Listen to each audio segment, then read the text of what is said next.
Сәлем, Бозарлык радиосында Тоттарча подкастының 2-нче сезоны.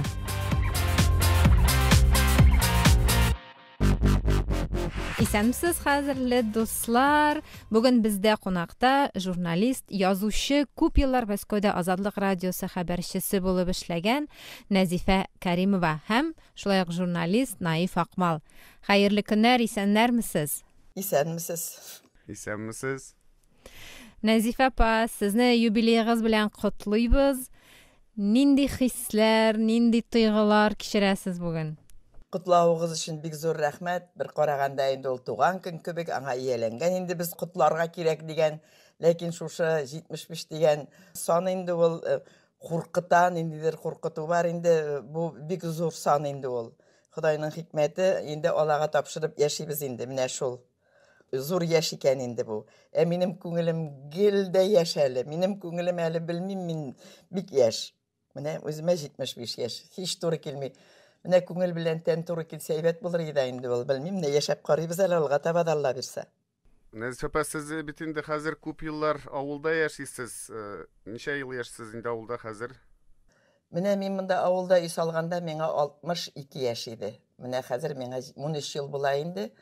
Мин авылда җәй көннәрендә генә яшим бит. Алай Мәскәүдә, менә бу ковидлар аркасында, ниләр аркасында былтыр беренче тапкыр мин кыш көнендә авылда калдым. Менә мин быел авылда калып, язны да авылда каршыладым. Яшәп була икән монда да. Карлар гына күмеп китте, әлбәттә кар күп булды быел, бик каты булды кар. Койма башларын, капкаларны күмеп китте, ләкин мин карны күрәмәдем. Алар менә язга беттеләр. Мин баскыч ясап менәм дә, баскыч ясап төшәм. Шул хәтле кар күп булды. Менә авылда җылы бар, аннан соң су кергән, интернет үзенә күрә начар булса да эшли. Авылда яшәрлек. Сезне Мәскәүдә бит инде барыбер шау-шулы, шундый бик тулыканлы тормыш белән яшидегез. Һәм менә монда, менә 1 ел инде яшәгәннән соң нәрсәләр эшләдегез, нәрсә белән шөгыльләндегез? Үзегез генә яшисезме? Нигә кайтырга булдыгыз, Нәзифә, авылга? Нигә кайтырга булдым? Беренчедән, менә бу ковид дигән нәрсә, шир дигән нәрсә, Мәскәүдә бер кая бару мөмкинлеге юк. Аралашу мөмкинлеге дә халык үзенә үзе бикләнде. Берәр җиргә бару туры мөмкинлеге юк. Шундый заманда нигә соң әле мин җир өстенә салынган өем була торып, җылы, бөтен уңайлыклары булдырылган өем була торып, авыл кешеләр белән аралашу мөмкинлеге була торып, бу Мәскәүнең 15нче катында сыерчык ясында яшәгәндәй шушы бикләнеп бер үзем ятыйм дидем дә мин кайтып киттем. Һәм монда фикерләү, мин бит авыл кешесе, минем фикерләвем, язган әйберләрем, геройларым авыл кешеләре. Мин быел күп кенә әйбер яздым. Мин әниемнең хатлары турында Сөембикә журналына яздым, әнием хатлары дигән, сез бәлки аны укырсыз. Мин гомер буе әнинең хатларын ташламаска тырыштым. Ташламадым дип әйтәләм, бәлки кайсыдыр югалып калгандыр. Чөнки минем хатлар арасында әнинең миңа Минзәләдә эшләгән чакта, Алабугада укыган чакта, аннары Мәскәүдә укыган чакта язган хатлары. Мәскәүдә дә бит фатирдан фатирга күчеп йөрелгән, ләкин бу хатлар шулай итеп мин аларны бер чемоданга тутырып алып кайттым авылга. Авылга кайтканнан бирле мин аны ачып караганым юк иде. Быел мин шул хатларны ачтым. Ул хатлардагы истәлекләр, менә шушы хатлар нигезендә бер зур әйбер яза башладым. Аннан соң безнең Мирас журналына да материаллар язылды. Мәйдан журналында әле яңа гына чыкты шигырьләрем. Казан утларында чыгарга тиеш. Шулай итеп, Казан утларында июнь санында. Шулай итеп мин быел кыш буе иҗат белән шөгыльләндем авылда. Мәскәүдә булса мин бу иҗат белән шөгыльләнә алыр идем микән? Чөнки минем авылга кайткач фикерләрем үз урынына утырды. Иҗат юнәлешем үзенең юлын тапты. Мин Мәскәүдә аны таба алмыйдым. Мәскәүдә мин журналистика нәтигендә барып яздырдым, монда барып яздырдым, хәбәр бирдем. Шуның белән ничек төгәлләнә иде. Иҗат эше алай ук бармыйдыр. Менә быел мин үземне иҗат кешесе итеп күрдем. Менә шуны бирде миңа быелгы кыш иҗатым. Кемнәр турында язасыз? Авыл кешеләреме, шәһәр кешеләреме, ниндидер хатирәләрегез нигезендәме? Хатирәләр дә бар, күбрәк авыл кешеләре турында языла. Әйе, авыл кешеләре турында языла. Шәһәр кешеләре турында түгел. Шәһәр кешеләре ниндидер алар кристаллашкан дип әйтимме? Алар турында ниндидер мин яза белмимме? Авыл кешеләрен мин яхшырак аңлыйм. Аларның холкын беләм, Менә аларның менә ички тормышын белгәнгә күрә мин авыл кешеләренең характерын табып алалам шикелле тоела. Мәскәүдә бит ул халык икенче төрле. Минем Мәскәү турында язылган пьесам бар, Агарым чәчәге дигән. Анда ул Мәскәү тормышы турында язылган. Ләкин ул беркемгә дә кирәк булмады, Мәскәү тормышы турында язылганны Казанда куймыйбыз диделәр. Ул пьеса минем Яңа татар пьесасында үзенчә урын алса да, бер театрда аңа алынмады. Аннан соң менә мин инсценировка яздым, нидән берничә ел элек Кәҗүл Читек Гаяз Исхакыйның әсәре буенча. Ул да авылда язылды. Мио мой мио тәрҗемәсен ясадым мин шул ук Кариев театры өчен. Ул да авылда эшләнде.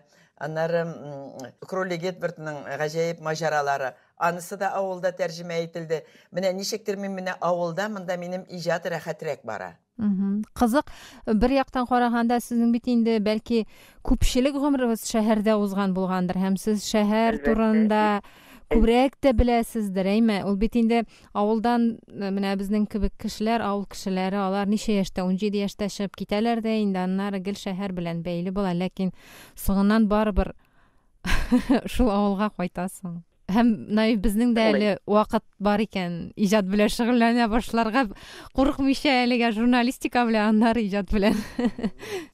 Беләсезме, менә әйтәләр бит, менә мин 15 яшьтән чыгып киттем авылдан. Кеше иҗади шәхес буларак, менә шушы 15 яшенә кадәр формалаша торгандыр. Мин шулай дип уйлыйм үземне. Аннан соң кеше авылдан чыгып китә диделәр, кешедән авыл чыкмый. Менә ул авыл миннән дә чыкмагандыр күрәсең. Мәскәүгә барып, зыялылар клублары оештырып, академиклар, генераллар, нинди улы кешеләр белән очрашулар оештырып йөрсәм дә, мин барбер авыл баласы, самимилык миндә гомер буе калачак, калган инде ул миндә. Бәлки шушы самимилыгым, теге эчкерсезлегем, минем наивлыгым, кешегә ышанучанлыгым бәлки мине кешеләргә якынайта торгандыр. Бәлки шуның аркасында мин кешеләргә ошый торганмындыр, чөнки миңа бик яхшы мөнәсәбәтле кешеләр күп бу дөньяда. Сез әйттегез хатлар турында дип, әйме? Хатлар, әнигезнең хатларын җыеп барып ясыйм, бер зур әйбер дә булырга мөмкин дип. Хатаган уйлап утырдым.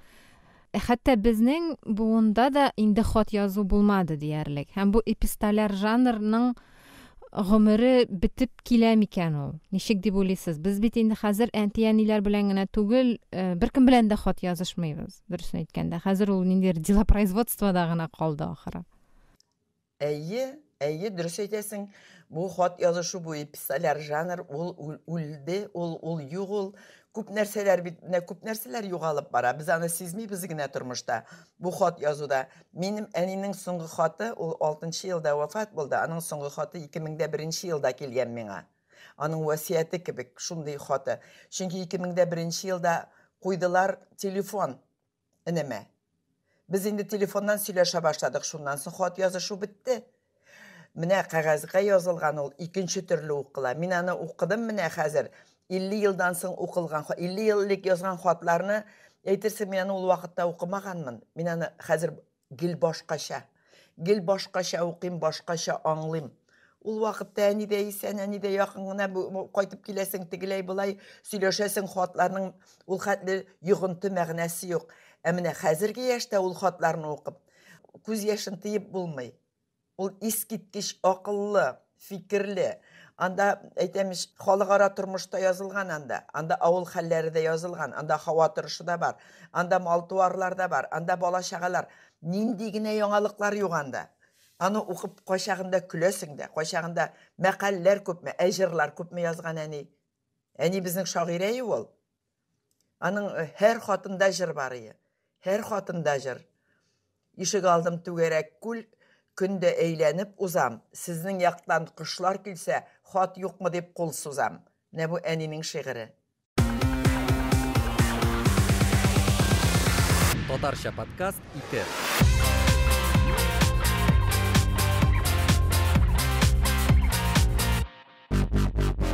Нәзиф апа, сез кайчан яза башладыгыз? Мин кичкенәдән үк шушы иҗатны аңлый торган кеше булып туганмындыр. Чөнки әни әйтәдер, мин 2 яшьтә, миңа 2 яшьтә 4 айлык вакытта сеңлем туган минем сентябрь аенда. Әни әйтә, без сине бала карарга 5 янда калдырда торган, бакчага бәрәңге алырга чыгып киткәч ди.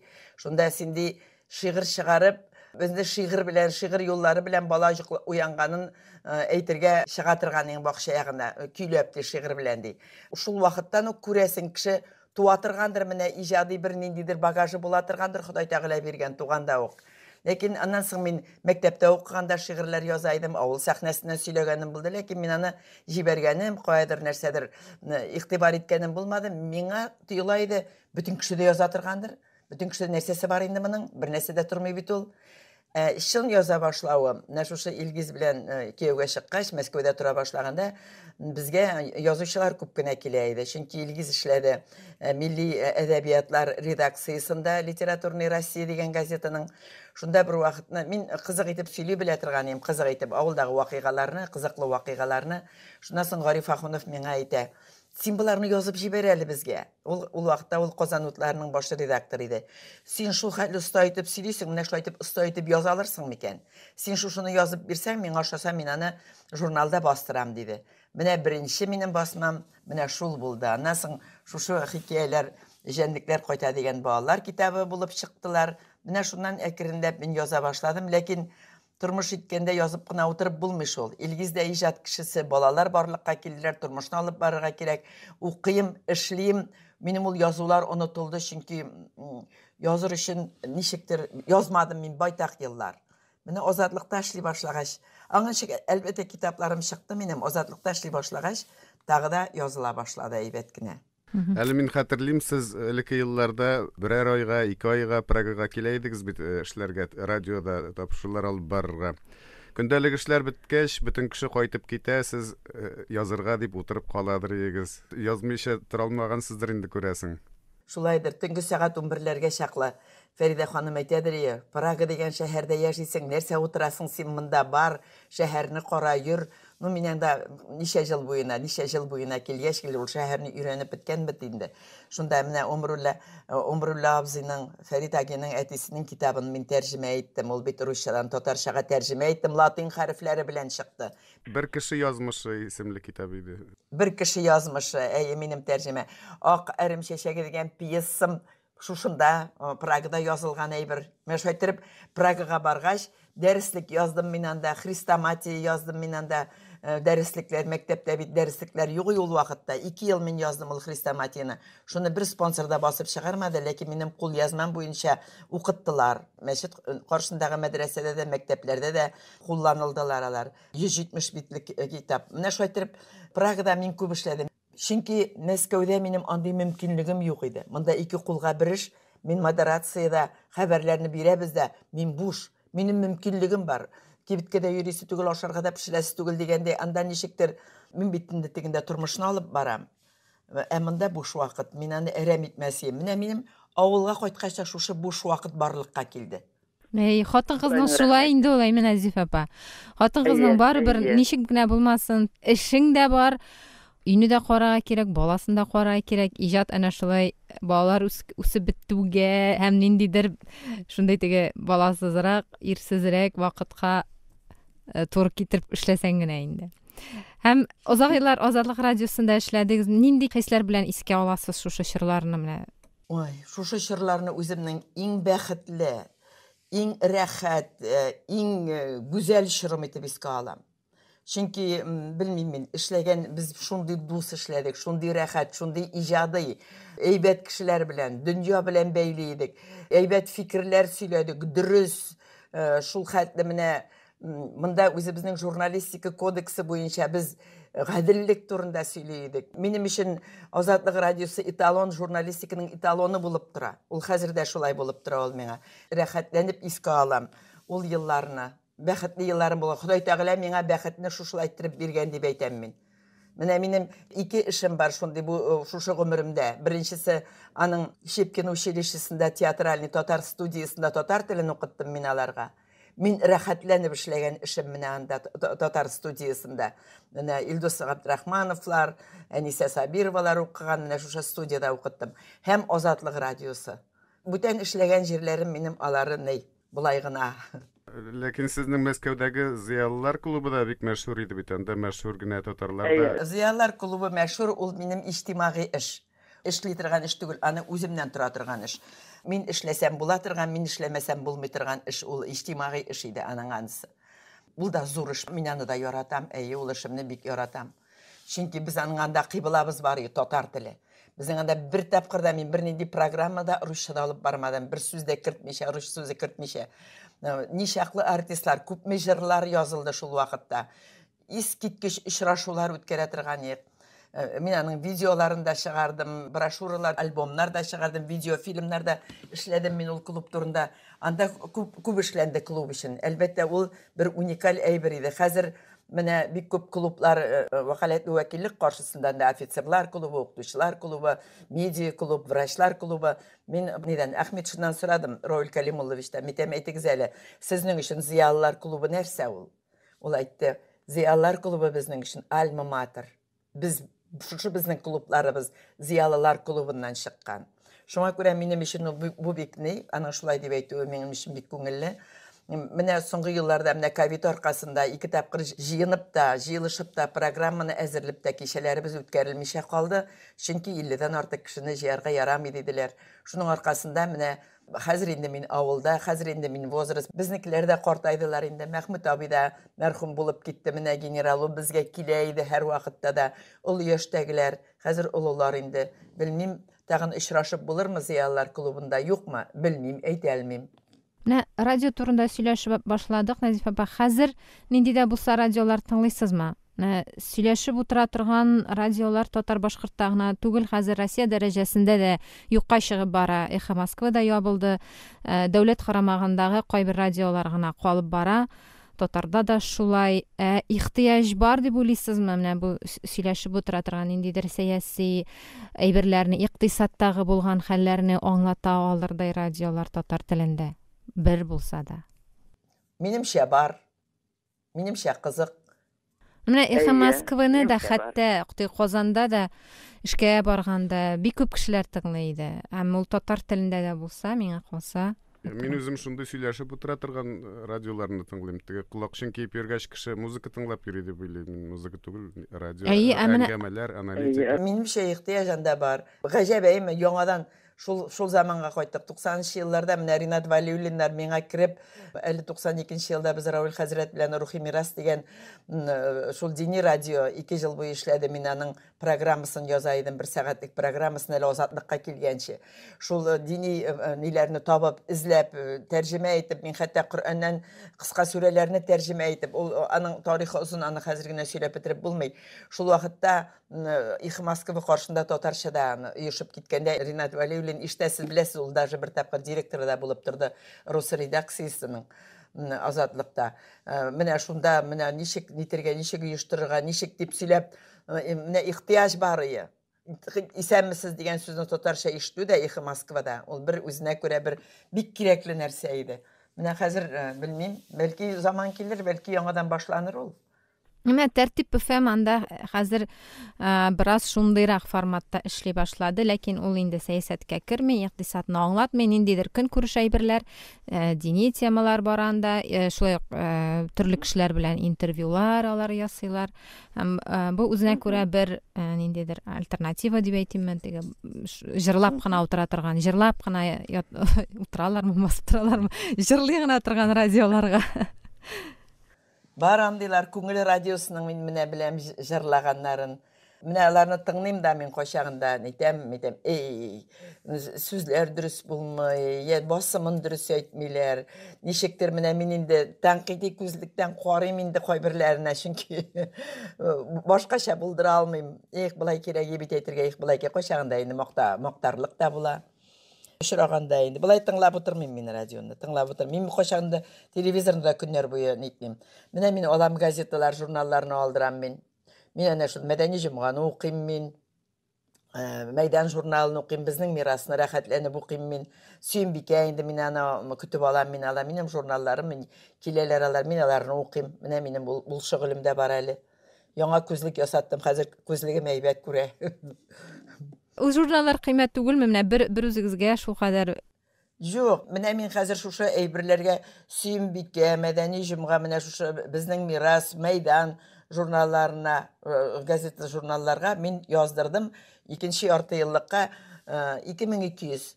Күп түгел бит инде ул. 2200. Юк, күп түгел. Әнә ул минем бер журналда басылган әйберемнең гонорары. Социаль челтәрләрдә дә бик актив язышасыз, бик күп язышасыз. Аны телефоннан язмыйсыздыр инде, компьютердамы яки телефоннан манса да. Телефоннан, менә шу смартфонымнан язам. Актив тип менә хәзер Facebookны бетерделәр. Facebookта инде актив инде мин нитәдерим, әйе, бәхәсләшкән чакларда була иде. Facebook хәзер минем юк, Instagram юк. Менә ВКонтактега бик сирәк кенә. Анда ул минем өчен бик кызыклы түгел. Азатлык радиосы, Татарча подкаст 2.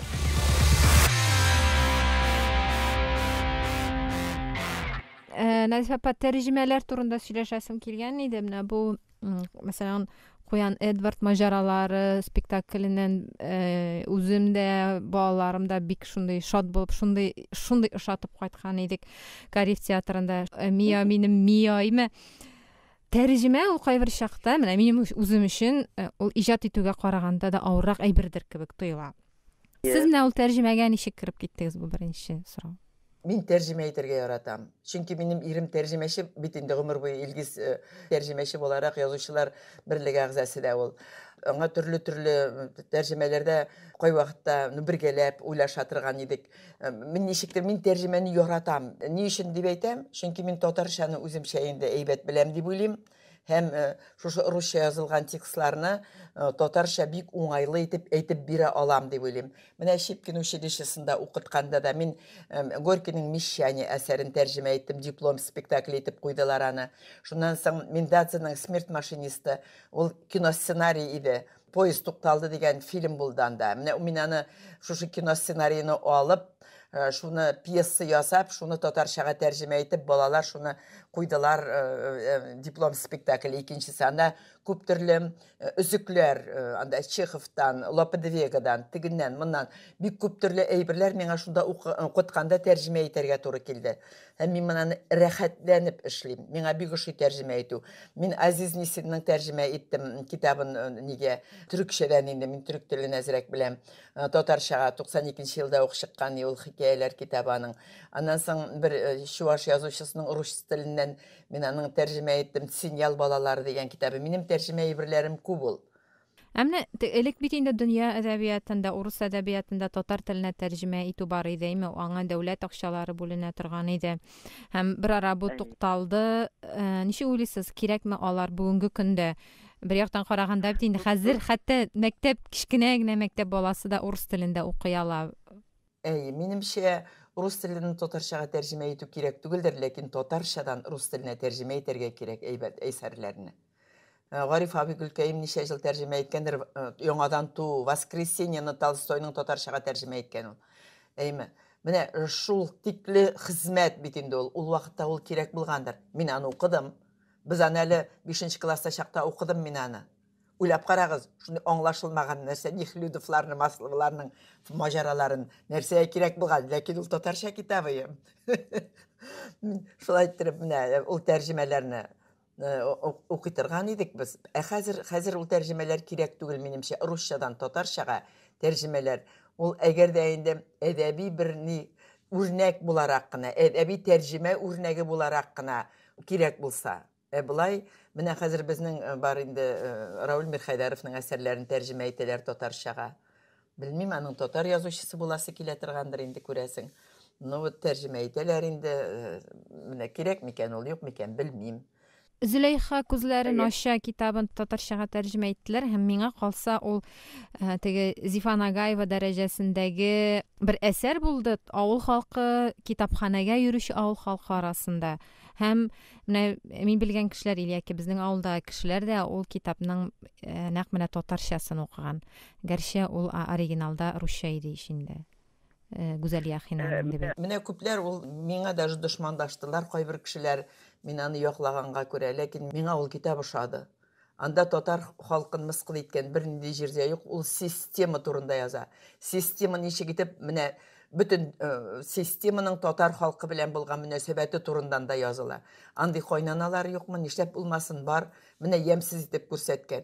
Бар бит инде безнең кара йөзләр дә бар, татар хатыны ниләр күрми дә бар. Нигә соң аларны ачуланмыйлар?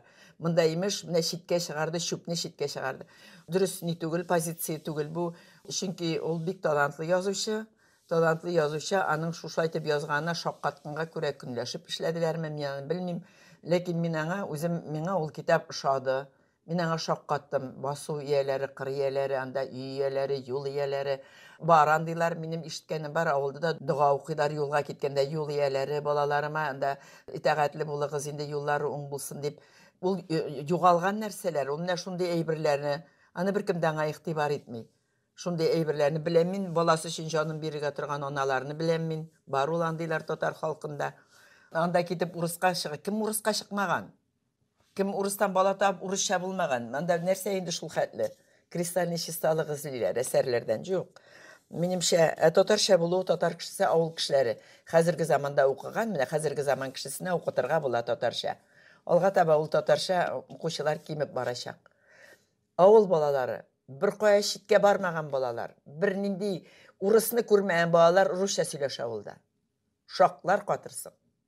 Менә сез әйттегез бая урысча булган әйберләрне татарча кирәкмидер тәрҗемә итәргә дип.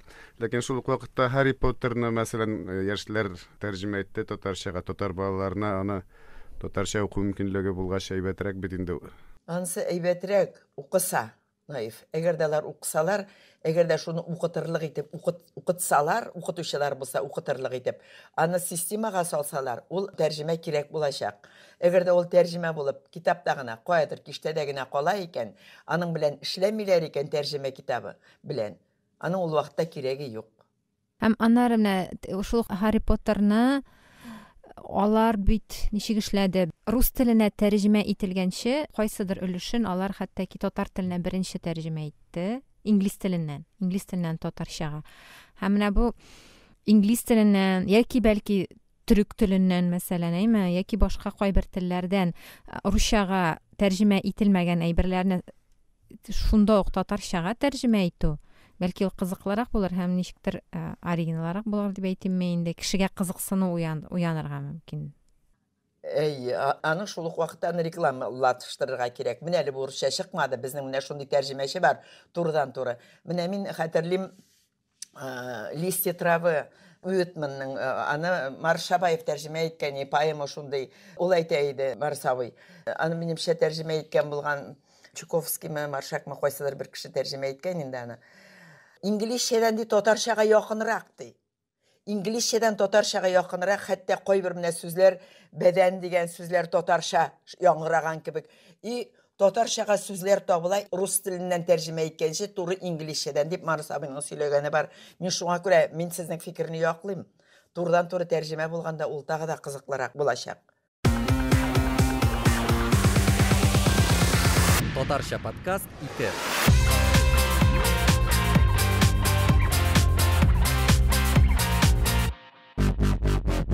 Китап укырга вакыт табасызмы, Назиф апа? Кемнәрне укыйсыз? Китапларны укырга мин хәзер яратам, теге әдәби әсәрләр түгел, документаль әсәрләрне яратам мин. Менә мин укыйм теге, менә миндә бар рухият нәшрияты чыгарган әйбәт шундый китаплар, милләт аналары, Кариев турындагы, Шиһабетдин Мәрҗани турындагы, Изаәтдин Фәхретдин турындагы китаплар, менә шушының ише китапларны укырга яратам мин теге нитә торган, белемне арттыра торган китапларны. Хәзер хәтердә бик алай истә калмый инде. Аның күбрәк вакыт әнә шул периодиканы укырга вакыт җитсә дә әйбәт. Менә хәзер бит бакча эшләре башланды. Мин дә бит помидор кыяр утыртам бакчама. Утыртасызмы? Нәрсәләр утыртасыз бакчада? Минем теплица бар, теплицага утыртам. Бер 10 төп кыяр, бер 20 төп помидор, һәм бер 10 төп борыш. Бакчамда бер суты юк булмас инде, ул әзрәк булыр, бәрәңге, берничә яшь бәрәңге ашарлык, суган утыртам, кишер чөгендерләрне утыртам, кориандр, анда укроп, петрушкалар, җиләкләрем бар, жимылы сүсә, карлыганнар бар минем, груш алмагачлар бар минем, менә бар шулар. Сезгә бармы соң ярдәм итүче дип әйтим мин? Авыл җирендә барыбер кирәк бит андый кешеләр. Кирәк ярдәм итүче. Минем бер туган энем бар. Минем бер туган энем монда яши. 59 елгы ул пенсияда инде минем егер энем бик юмор белән бик талантлы кеше ул да әле поэма язган Шүрәле кызы дигән. Шүрәле кызын урманда очрату турында язган, егер гомер буе урманда үтте гомере. Шуны җибәрдем мин нигә Ләбиб Лиранга мәтәм Ләбиб укып кара әле минем нинди поэма язган. Ләбиб әйтә, моны шаянда бастырырга кирәк дип кызык буды шаган аңа. Вот шулай итеп туганнарым бар, сеңелләрем бар. Мин бит 6 баланың иң олысы мин. Һәм без барыбыз да 6быз да исән мин Аллага шөкер. Оныкларыбыз бар, балаларыбыз бар. Сеңлем бар, Ошаллыда укытучы булып эшли, Мамадышта сеңлем бар, ул да пенсияда. Кайталар, ярдәм итәләр, Аллага шөкер. Монда авылда да ярдәм итүчеләр бар, мин шакырам. Бакчаны да Хәлим казыды, теплицаны бер җигет кирип казыды, инде шул бәясен түлисең инде аның. Булай Аллага шөкер, Аллага шөкер. Авылда хөрмәт итәләр. Туган көнем белән котларга авыл советы председателе белән клуб мөдире кергәннәр, бүләкләр күтәреп, Ниде Намадышның башлыгы да шалтыратты. Инде Нәзифә ханым туган көнегез белән котлыйм дип рәхәт булып китә инде. Онытмагач, сабан туйлар булырга тиешләр. Әйе, Мамадышка да сабан туйга чакыралар мине. Кунаклар арасына, Алла бирсә анда да барам. Сезнең авылыгызда да буламы сабан туй? Була. Безнең авылда бик креативный. Безнең авылга киләләр сабан туйга бөтен тирә-як. Бер җылны санадым мин, 100дән артык машина тора. Менә шунда. Менә бөтен дөнья тулган машина белән сабан туйга киләләр. Бездә бик кызык үткәрелә сабан туйлар. Искиткеч. Яңа ел бәйрәмнәре бездә кызык үткәрелә. Яңа ел бәйрәмнәре бездә урамда үткәрелә, беләсезме? Клубта да үткәрелә, урамда да үткәрелә. Аның урам уеннары. Бездә бик кызыклы бездә. Зур авылмы, күпме кеше яши? Мәктәбе дә бармы? Зур авыл түгел. Әгәр дә шул кешеләр, әгәр дә сәясәт үзгәрмичә, шушы авыл балалары авылда калган булса, безнең авыл бик шәп гүрләп торган авыл. Ләкин һаман мин кайтканнан соң уннан артык үй салынды, яңа өйләр. Кайталар монда. Ләкин 60лап үй, зур авыл түгел. Заманында без укыганда, без бәләкәй чакта 120 иде. Хәзер яртылашка гына калды ул. Камазга киттеләр, Казанга киттеләр, эшләргә киттеләр. Авылда эш юк бит. Безнең бер генә фермер бар. Авылда эш юк. Алар ничек яшәсеннәр? Алабугада эшлиләр, Чаллыда эшлиләр, Мамадышта эшлиләр, Казанда эшлиләр. Ләкин алар менә бәйрәмнәргә кайталар. Һәр өйнең турында 4-5 машина тора. Алар инде яхшы машиналар, кыйбатлы машиналар торалар. Менә шундый джиплар, шундый әйбәт яшиләр дип әйтәм. Авылга газ кергән, интернет кергән, юлы бар. Авыл бөтен өйгә су кергән. Водокачкасы бар.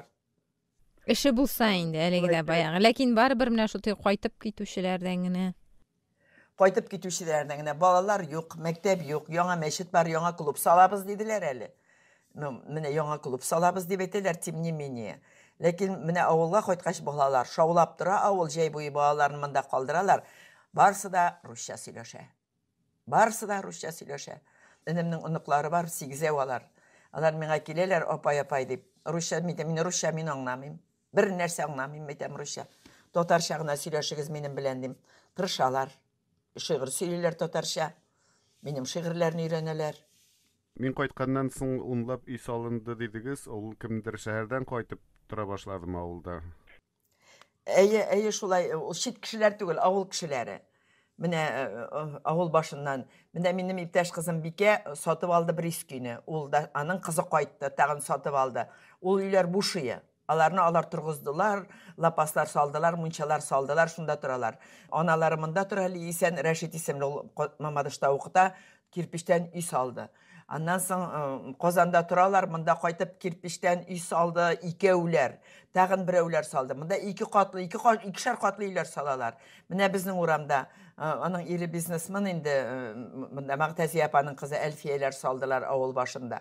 Шундый итеп инде искиткеч үйләре. Менә монда инде минем каршыда Физанияләр, минем классташым, алар инде 20 ел буе торалар.